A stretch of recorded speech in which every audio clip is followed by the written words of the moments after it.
In this video, we are going to go over saving and opening a job. So I have this created here. I have all these tool paths, and I want to save this file and I want to run it later because it took me some time to create this. So I'm going to go File, Save Job.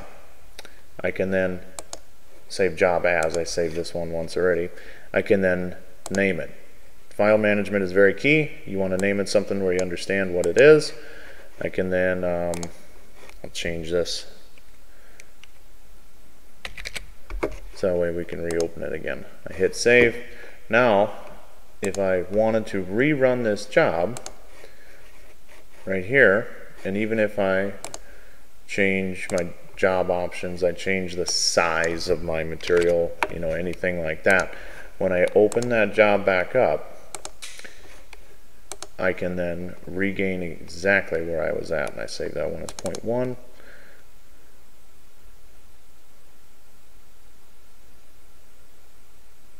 That itself can save a lot of time, especially if you're in more of a manufacturing type setting, and just keep you moving. Now I can also edit this job, so if I wanted to, I could, nesting, I could then delete some of the parts to make room to import another part.